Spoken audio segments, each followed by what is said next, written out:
Nouveau journal sur la RT Éduc. Merci d'être avec nous au sommaire. À Kinshasa, la 13e édition de la Semaine de la Science et des Technologies mobilise de milliers d'élèves autour du village de sciences. Une initiative qui met en valeur le savoir-faire de jeunes et encourage les vocations scientifiques en présence de la ministre de l'Éducation nationale et de ses collègues du gouvernement.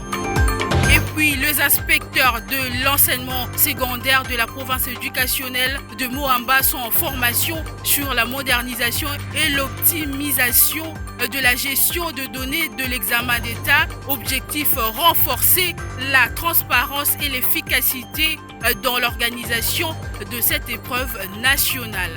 Le détail sur cet atelier vous sera livré dans ce journal. Après les titres, place au développement.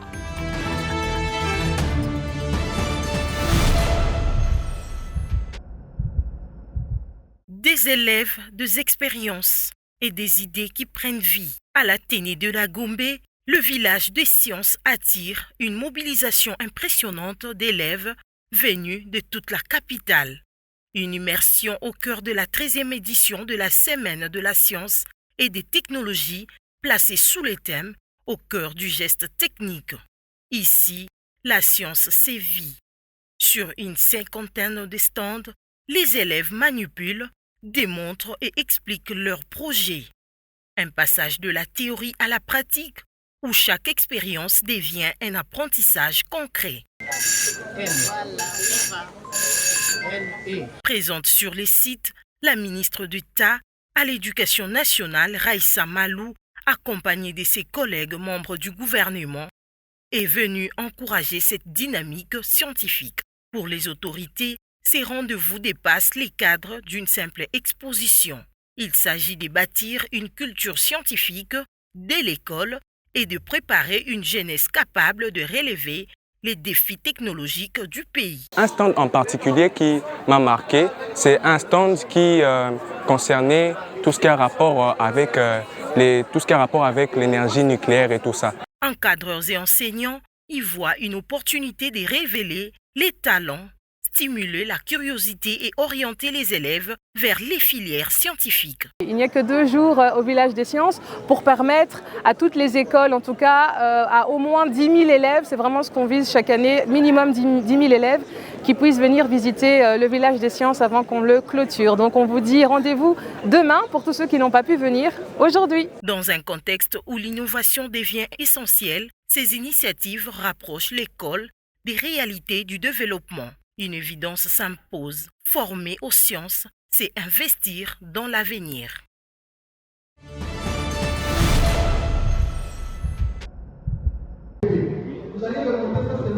Dans la province éducationnelle de Moamba, les inspecteurs de l'enseignement secondaire prennent part à une session de formation axée sur la modernisation du processus des gestions de données de l'examen d'État.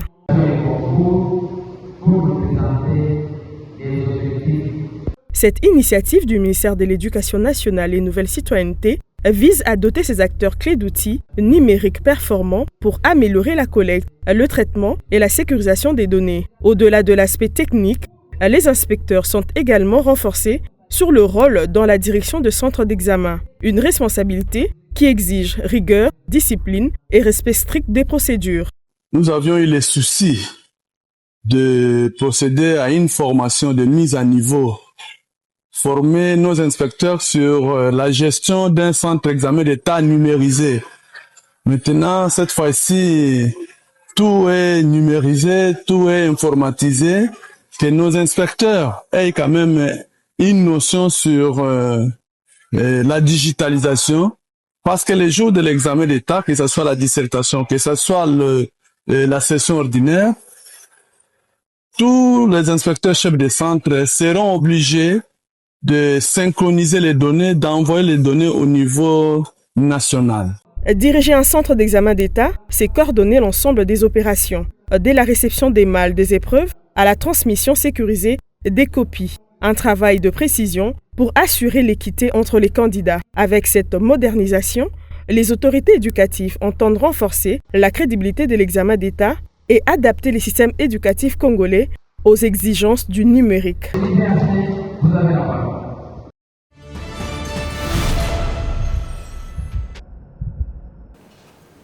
Lancement ce mardi 14 avril au Cercle de Kinshasa de la réunion des travaux préparatoires de la revue finale de la stratégie sectorielle de l'éducation et de la formation SSEF. Dans son mot de bienvenue, le coordonnateur du secrétariat permanent d'appui et de coordination du secteur de l'éducation, SPAS, Valère Moncia, a remercié les participants pour avoir répondu présent à l'invitation et dit attendre une participation active de leur part. Ce sera l'occasion pour le gouvernement d'endosser, si vous voulez, les nouveaux engagements qui devraient nous guider pour, à la fois pour écrire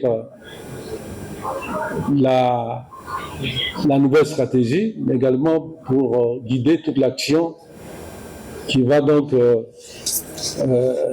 concerner cette période. Voilà donc, pour ne pas abuser de votre patience, de votre temps, voilà donc ce petit mot d'introduction et de cadrage. Ils en profitent pour vous réitérer le remerciement de son Excellence Madame la ministre d'État, parce que vous avez répondu à son invitation, mais également pour vous souhaiter une fois de plus la bienvenue dans ce beau cadre du cercle de Kinshasa et en souhaitant que les travaux qui seront lancés, que ces travaux, en souhaitant qu'ils aboutissent très rapidement aux résultats escomptés, mais nous ne pouvons y arriver qu'avec la mobilisation de tous. Le vice-ministre de l'Éducation nationale et Nouvelle Citoyenneté, Théodore Kazadi, qui a lancé les travaux au nom de la ministre d'État, n'a pas manqué de souhaiter un fructueux travail aux participants. Ce processus ne doit pas être un exercice de routine.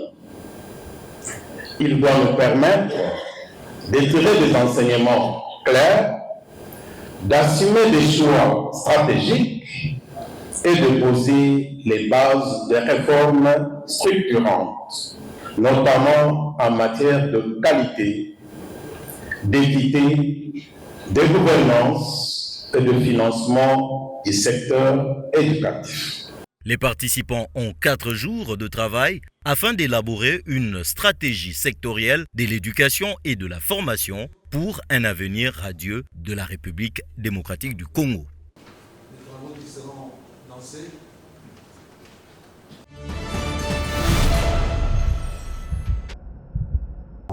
Innovation, durabilité et inclusion. Construire l'avenir entre la RDC et le Canada. Tel est le thème retenu pour cette 4e édition de la Semaine canadienne. Cet atelier de 2 jours, soit du 14 au 15 avril, met en lumière un tournant décisif dans les relations entre le Canada et la République démocratique du Congo. La Semaine canadienne, en fait, c'est l'un des outils qui est en fait une mission économique qui est portée par la Jeune Chambre du Congo-Kinshasa au Québec. En fait, la Chambre, c'est une organisation qui a été mise en place par et la diaspora congolaise au Canada, mais aussi des jeunes entrepreneurs au niveau de la RDC. Donc, le but, ce qu'il faut retenir de cet événement, c'est que chaque année, nous mettons en place la Semaine du Congo, la Semaine canadienne au niveau de la RDC au mois de février. Satisfait de cette initiative, quelques participants n'ont pas manqué de mots. Vraiment, ce que je peux dire en premier, c'est qu'elles mettent de côté la peur. C'est vrai que l'administration publique, le secteur public donne l'impression que c'est vraiment le secteur qui fait preuve de parents pauvres.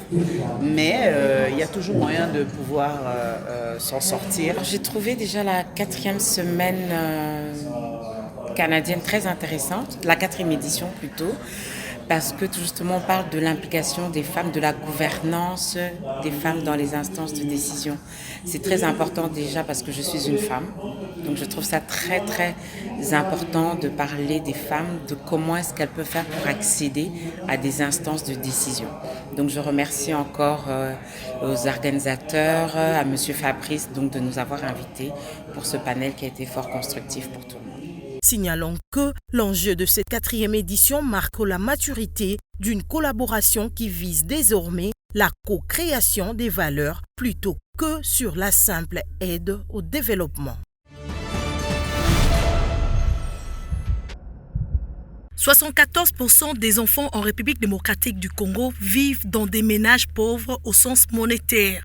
Un chiffre déjà inquiétant, mais qui cache une réalité encore plus dure. Plus de 90% d'entre eux subissent une pauvreté multidimensionnelle. Santé, éducation, accès à l'eau potable, hygiène, assainissement, nutrition, protection ou encore information. Autant de besoins essentiels dont ces enfants sont privés au quotidien. Ces données ressortent de l'étude MODA 2025 sur la pauvreté monétaire et les privations multidimensionnelles des enfants, validée lors d'un atelier technique réunissant experts et décideurs.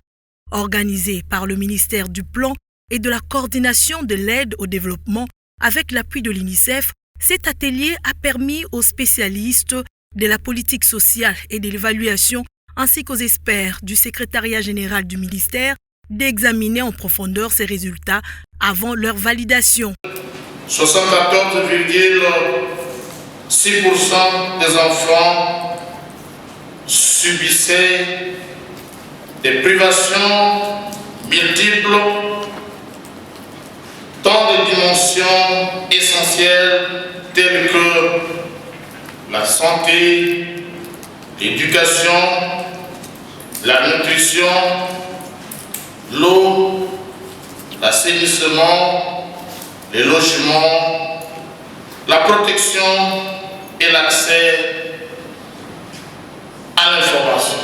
L'étude menée à l'échelle nationale prend en compte les enfants âgés de 6 mois à 17 ans, offrant ainsi une photographie globale et préoccupante de leurs conditions de vie. Face à cette situation, l'UNICEF a réaffirmé son engagement aux côtés du gouvernement congolais, appelant à transformer ses recommandations en actions concrètes. L'UNICEF réaffirme sa pleine disponibilité à accompagner le gouvernement de la RDC afin que les résultats et recommandations de cette analyse se traduisent en actions concrètes, mesurables et durables, capables d'améliorer réellement la vie des enfants.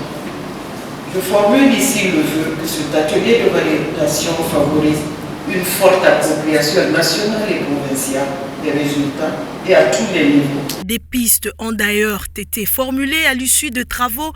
Elles devront alimenter un plan stratégique visant à accélérer l'atteinte des objectifs de développement durable en RDC, un défi majeur, car derrière ces statistiques, ce sont des millions d'enfants dont l'avenir reste encore à construire.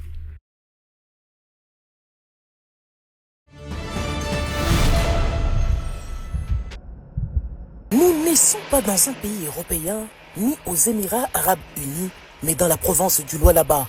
Le nouvel aéroport de Kolwezi vient de franchir un nouveau cap de son opérationnalisation lundi 13 avril 2026 avec en toile de fond sa passerelle d'embarquement autrement appelée bras satellitaire. L'un des équipements majeurs de la nouvelle aérogare de la capitale provinciale inaugurée en juin dernier par le chef de l'État. Une première en République démocratique du Congo. Le premier essai a été effectué avec 2 avions gros porteurs de la compagnie africaine d'aviation.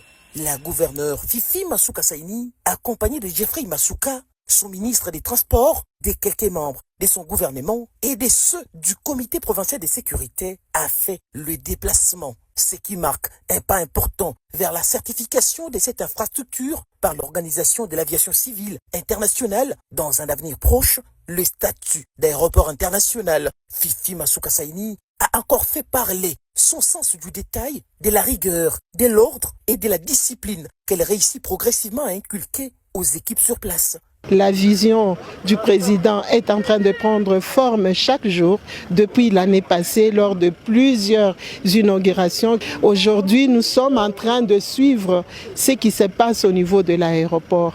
J'interpelle toute la population qui va passer par l'aéroport de Kolwezi de pouvoir suivre les indications. Notre aéroport parle. Regardez seulement comme si vous étiez dans d'autres aéroports dans le monde. Faites la même chose au niveau de la République démocratique du Congo, dans la ville de Kolwezi.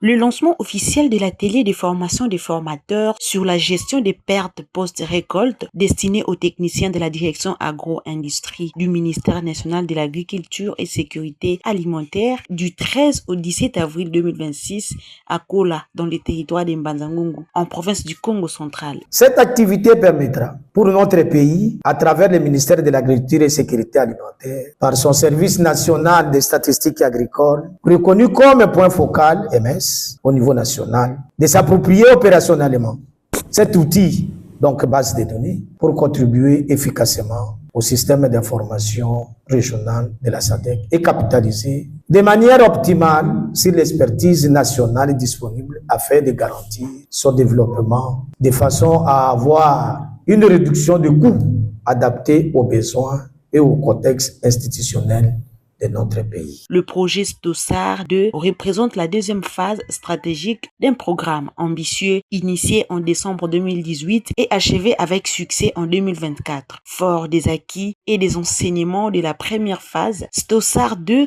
a été lancé en avril 2025 pour une durée de 3 ans, témoignant de l'engagement continu vers la transformation du secteur agro-industriel. L'objectif de la formation est de renforcer les capacités techniques des formateurs, harmoniser les approches de gestion post-récolte, développer des outils pédagogiques adaptés au contexte local, créer un réseau d'experts nationaux et régionaux. Cet atelier s'inscrit dans les cadres stratégiques de la mise en œuvre de la composante chaîne des valeurs du projet d'appui à l'opérationnalisation de la politique agricole régionale de la SADC. Il répond à un défi majeur, la réduction significative de pertes post-récolte qui compromettent la sécurité alimentaire de la région.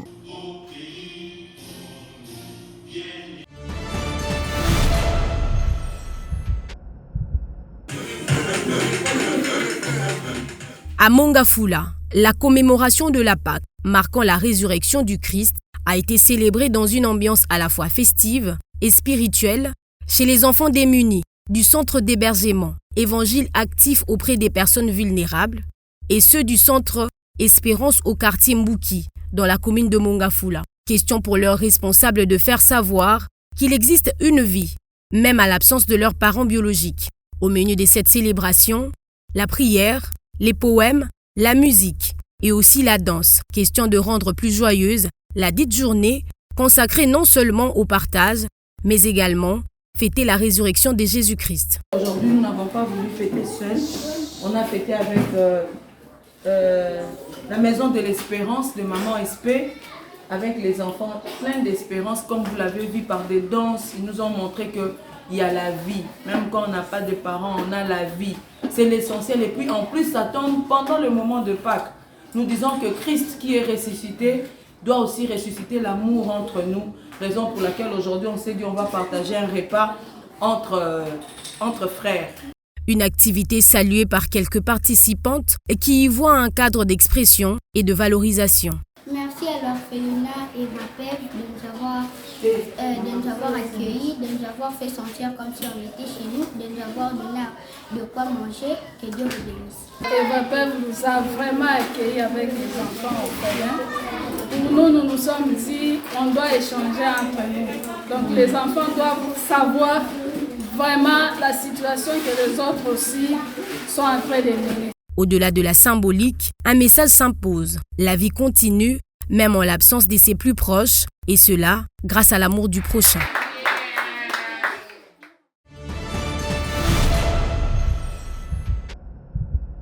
Connue sous le nom de mal nommé, Euphorbia urta est une plante médicinale largement utilisée dans les régions tropicales, notamment en Afrique. Elle est appréciée pour ses nombreux bienfaits sur la santé. Elle est surtout reconnue pour ses effets sur le système respiratoire, Elle aide à soulager l'asthme, la toux et la bronchite, en facilitant la respiration. C'est pourquoi elle est souvent utilisée dans le remède traditionnel contre les maladies respiratoires. Sur le plan digestif, cette maladie est également efficace.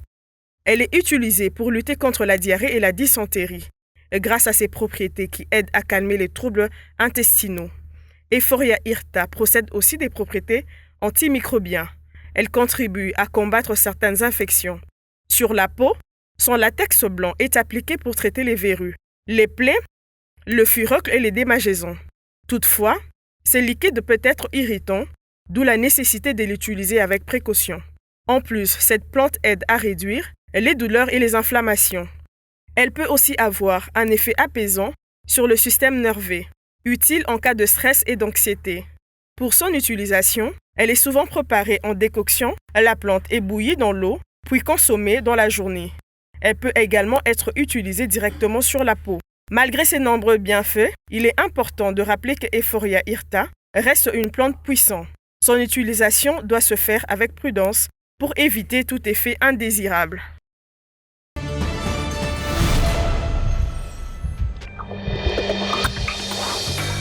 Fin de cette session d'information.